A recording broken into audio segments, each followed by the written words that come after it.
Hello, xin chào các bạn. Chào mừng các bạn đến với Dan Passion. Và hôm nay mình sẽ mang đến cho các bạn 10 bước sao xa đi chậm và nhanh, phía trước và phía sau, để các bạn có thể xem và tập luyện mỗi khi cần. Đồng thời cũng là để hệ thống lại các bước, giúp các bạn có thể nhớ một cách dễ dàng và đạt được kết quả tập luyện tốt nhất.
Nếu bạn đã xem đến đây, xin vui lòng bấm like để ủng hộ chúng mình tiếp tục làm những video hay hơn.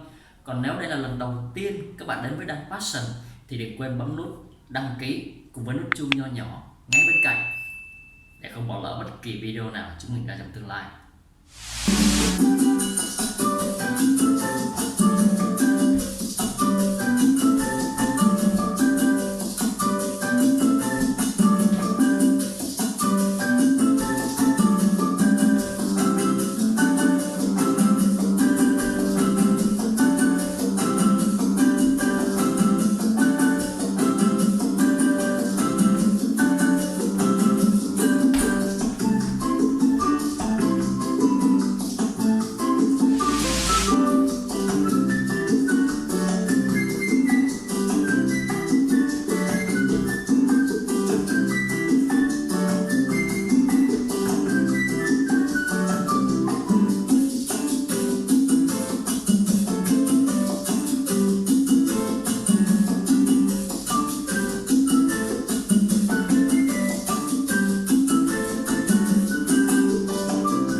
toàn bộ nội dung mà chúng mình muốn truyền tải đến các bạn trong video này.